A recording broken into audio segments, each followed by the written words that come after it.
Okay, and the ball is rolling. We are making a feature film on the DJI Osmo Pocket 3, the very camera I'm doing this vlog on. And here's my producer. Hey Dan, how are you, mate? Hey, well, I'm excited. I'm excited. You're making a feature film on the DJI Osmo Pocket 3. Yeah, and I'm thinking it's gonna be... No, it's gonna be? Well, I mean, look... It's gonna be alright? Well, I think one of the benefits of shooting on the DJI Osmo Pocket 3 is the fact that you can set up really quickly. So, you know, magic hour, which is usually that very, very difficult time to get any time to shoot something. You've kind of got an extended magic hour if you can get performers in position and get them ready. So I have a feeling that a lot of this film can be shot during magic hour. The footage we got the other day of me out there on the road, yeah, I keep thinking about that beautiful location, huh? I'm location scouting right now, stuck in traffic on the highway. Yeah, you're stuck in traffic. See, the reason why Dan isn't in as much stuff is pretty much because we both juggle jobs while being filmmakers, and that's the reality of being a filmmaker. Day job. Yeah, well, I mean, yeah, that's the thing. We juggle all these things so we can do our passions. But I'm thinking gummo, but like magic hour gummo. Beautiful light. Beautiful light, but like with that whole like graffiti, grunge kind of, you know, a lot of trash and on the floor and all that kind of. A little bit of sweet, a little bit of sour. A little bit of sweet, a little bit of sour. Beautiful sunshine. Yeah, I say I'm going to do it. I've done all these videos on doing it, so now I kind of have to force myself to do it. Does that make sense? It's like motivating. Yeah. Which locations? Oh yeah, just you know all the graffiti streets that I have filmed in for my vlog, but I haven't actually seen it at this time. I know how to make a film. I know how to make a film. I've done it before. Yeah. I'm kind of getting... With your eyes closed. Yeah. No, not my eyes closed. I still got to keep them wide open. But I'm also getting better at YouTube slowly too. Since I lost all that footage the other day, like I'm just like been chasing it, and I think today's good. But if this footage is erased, know that I have to take my DJI Osmo Pocket 3 somewhere, because I've taken the faulty card, pretty much filmed the whole episode, had it all in the can, got home, and put the card in, and then for no apparent reason, not sure why, none of the footage was reading. Well, here's the big question. What? If it happens again with the DJI Osmo, yeah. How do you then address that on the channel, which is all about the DJI Osmo? We address it in this video because we have to take it as part of the journey. It's part of the journey. But the good thing about YouTube is it keeps me in check. Like, you know, doing these videos is keeping me in check. Like, oh yes, I've still got to get that film going. But yes, I'm juggling a lot of things. Anyway, Dan, I'll leave you, love you and leave you. There's no excuse. Like, you've got the gear, you've got that beautiful day, you've just got to get out and make it. Absolutely. Yeah. Well, I'm relying on natural light on this episode, so... Yeah, well, there's plenty of beautiful natural light out today. Oh, the clouds in Melbourne, it's one thing. Yeah. But yeah, I'll leave you to it. See you, mate. Thanks. See you, brother. Okay, bye. Bye.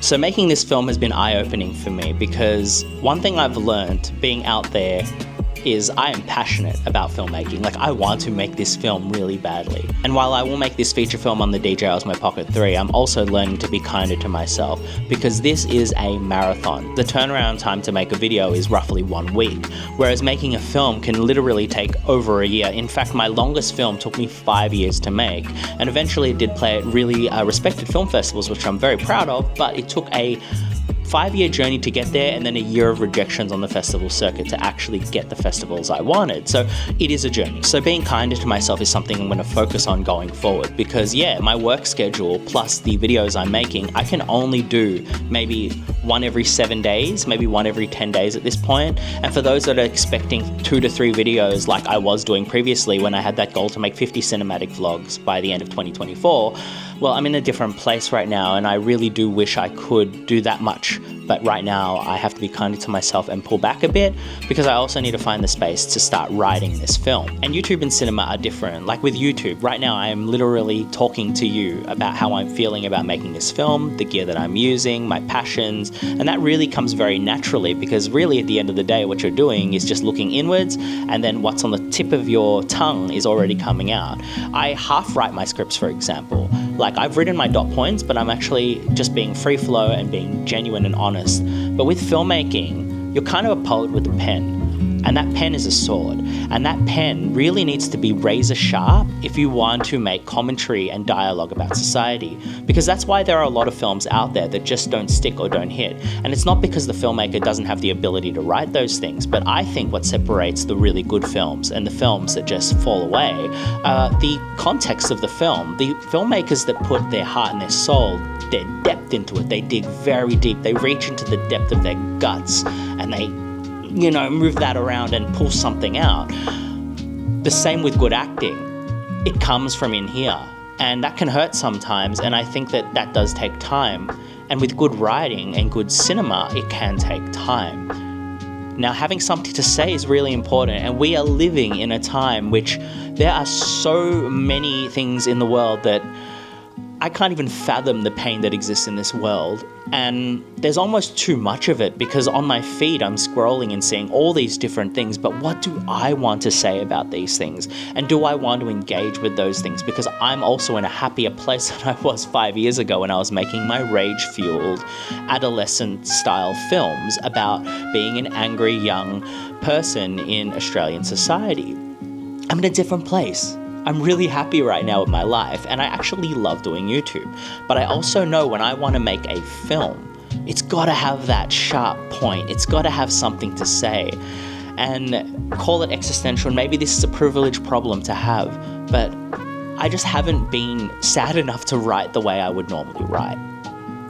But one thing that's really happening is being out there and location scouting, because I'm able to find locations and imagine my characters in those locations. And as you see in the video, I was going around looking at locations, and that's where the spark came. But now that I'm not in those locations, I can't think of anything. So maybe I need to go back out there and sit and write there. And that's going to probably be in its own way kind of crazy to stand around in a car park with trash blowing around and graffiti everywhere and people looking at me funny with a notepad or a laptop writing, but maybe that's what I need to do. I need to get out of this comfortable space that I've created to make these YouTube videos. And the story is kind of evolving through the locations. Well, yeah, like I just realized I looked down here and I realized they have these kind of containers, and I've always seen people putting like kind of hard rubbish in the containers, and I think that's a really good plot point, possibly. The fact you can say that that story can come from anywhere, from writing, from characters, from actors, from locations. It can come from anywhere. Because what defined my body of work previously to YouTube was the grittiness, the handheld camera, the offbeat characters, the down on their luck people that just wanted to get by in society.